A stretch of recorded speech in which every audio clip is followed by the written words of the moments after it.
हमारी चाहते भाग 2। इस रचना के सारे भाग आप हमारे यूट्यूब चैनल पर जाकर सुन सकते हैं। कहानी जारी है। आन्या नए सफ़र पर निकल चुकी थी।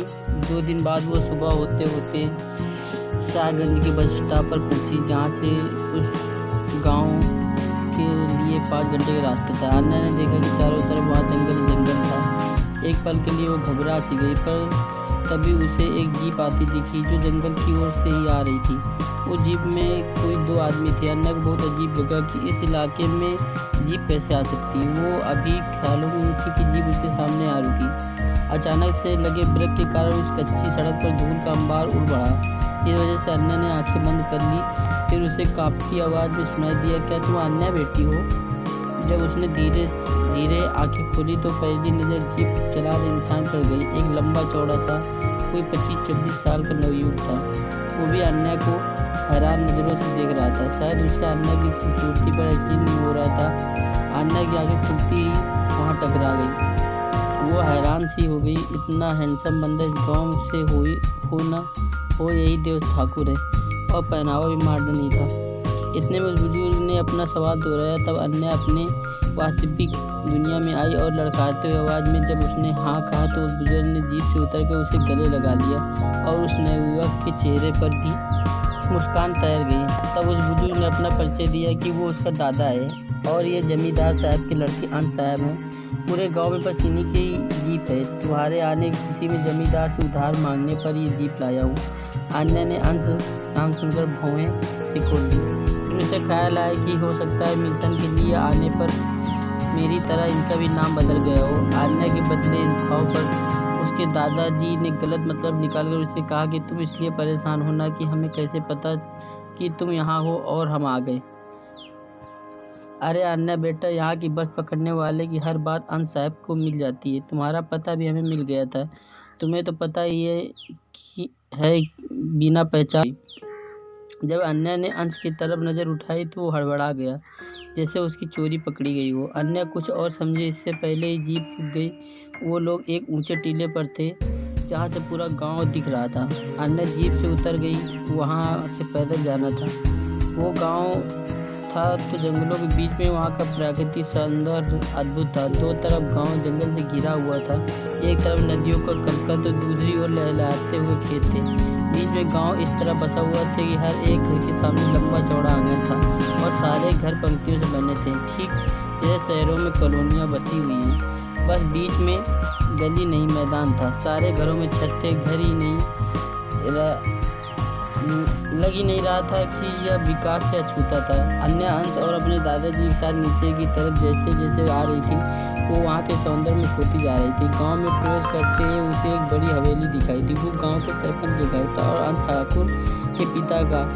अंश अपने हवेली चला गया और अन्या अपने दादाजी के साथ गाँव में चल पड़ी। रास्ते में सारी औरतें अन्या को ही घूर रही थी, और अन्या उन्हें लगा सारी औरतें और लड़कियां चोली घाघरे में थी। कोई घर के बाहर अचार बना रहा था, तो कोई गेहूँ धो रहा था। कुछ बच्चे खेल रहे थे तो कुछ लड़कियां पेड़ों पर झूले झूल रही थी। अन्या अपने दादाजी के घर पहुंची। उनका घर 2 हिस्सों में महज एक कच्ची दीवार से बांटा गया था। उसके दादाजी एक हिस्से में खुले दरवाजे से अंदर ले गए। अंदर आंगन बहुत बड़ा था। वही खाट पर अन्या की दादी सोई थी। जब दादाजी ने जगाया तो वो चौंक कर उठे और उठते पूछा कि अन्या कहाँ है?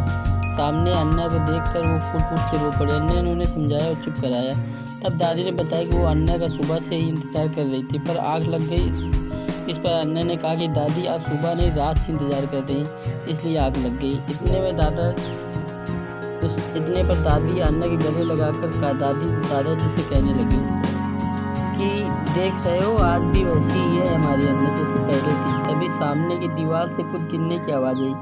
जब अन्या वहाँ दौड़ कर गई तो एक औरत ऊंचे तख्ते से नीचे गिरी थी। तब दादी जी ने कहा कि अन्या, जो लोग दूसरों घर ताकी करते हैं उनके साथ यही होता है। अन्या समझ गई है उसकी भाभी है। अन्या ने मुस्कुराते हुए उन्हें प्रणाम भाभी कहा तो दादी अन्या को खींचकर अंदर लेते आई और बोली कि उस दीवार से दूर रहना, वहाँ पाप का निवास है। अन्या समझ गई दुनिया की हर जगह ये ताम झाम होता ही है, चाहे वो ऐसा गाँव ही क्यों ना हो।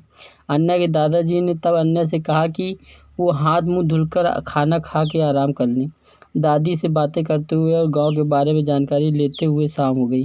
अन्ना ने दादी की मदद करके खाना तैयार करवा दिया। जब सब लोग खा चुके तब अन्ना को उसकी दादी ने बताया कि यहाँ शौचालय तो है, पर बाकी पानी काम नदी पर ही करते हैं। अन्ना चौंक गई। क्या नहाना भी? हाँ, दादी ने लापरवाही से बताया। अगर कोई आ जाता होगा तो? अन्ना ने फिर कहा पूछा। हम भोर में जाते हैं, दादी ने बताया। जब सब लोग सोने जाने लगे तब यूं ही अन्ना ने पूछा कि सामने वहाँ घर से थोड़ी दूर पर कौन सा पेड़ है? दादी ने कहा कि वो हमारा ही तूत का पेड़ है। तूत? आह! ये नाम सुनते ही अन्ना के मुंह में पानी आ गया। दादी, मैं थोड़ा खा के आऊँ? सुबह जाना, इतनी वक्त वहाँ बहुत घास पतवार है, कीड़े काट लेंगे तुझे। दादी ने अन्ना को सावधान किया। सब लोग सो गए पर अन्ना को नींद नहीं आ रही थी। उसे अपनी माँ की याद आ रही थी। तभी उसकी नज़र एक बार फिर तूत पर गई। अब उसके मुंह में पानी भर गया। वो चोरी से बाहर निकल गई तूत खाने।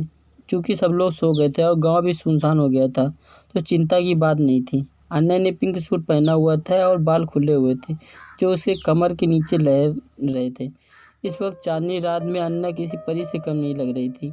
जब वो पेड़ के पास पहुंची तो वहाँ उम्मीद से ज़्यादा घास पतवार था और वो तूत को तोड़ भी नहीं पा रही थी। इतना कूदने पर भी उसे एक भी तूत नहीं मिली।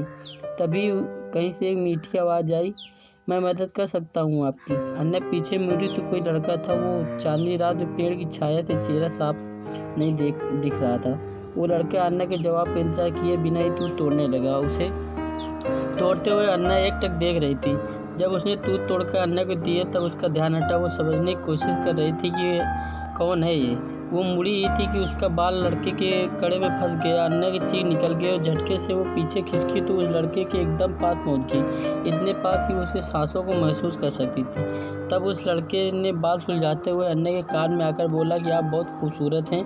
अन्ना के पूरे शरीर में उसकी सांसों से हलचल मच गई। धड़कनों की आवाज़ उसके कानों तक आने लगी। वो इतनी मजबूत होते हुए भी उस अनजान के करीब आकर एकदम निष्क्रिय हो गई और हिम्मत करके पूछा कि आपका नाम क्या है? तभी उससे दादी की आवाज़ आई। सुनते हुए लड़के ने एक पल में अन्ना को अपनी ओर कमर पकड़ खींचा और मैं हूँ जंगल का राजा कहकर पीछे मुड़ा और तेजी से जंगल की ओर चला गया। जब दादी अन्ना के पास आई तो दादी बहुत गुस्से में थी और अन्ना जंगल की तरफ ही देख रही थी। दादी ने जब उसे झकझोरा और हाथ में तूत देखा तो पूछी, ये तुमने तोड़ा है? अन्ना ने बच्चों की तरह हाँ में सिर हिलाया। उसकी मासूमियत पर दादी का सारा गुस्सा खत्म हो गया और वो प्यार से डांट कर बोली कि आगे से ऐसा मत करना। अन्ना ने कान पकड़ और माफ़ी मांगी तो दादी हंस पड़ी और वापस से अन्ना बिस्तर में आ गई। अब तक उसने अपना कान पकड़ के ही रखा है, कान के साथ इस एहसास को भी, और सोच में पड़ गई कि वो अजनबी कौन था। वो उसे रोक क्यों नहीं पाई? इतना करीब आने से कहीं अंश ठाकुर तो नहीं है? नहीं, वो कैसे? और वो जंगल में क्यों? खुद को जंगल का राजा क्यों कहा? उसकी धड़कनें अब भी तेज थी। ये सब सोचते हुए वो कब सो गई पता ही नहीं चला। अगला भाग जल्दी ही आएगा, बस अपना आशीर्वाद दें।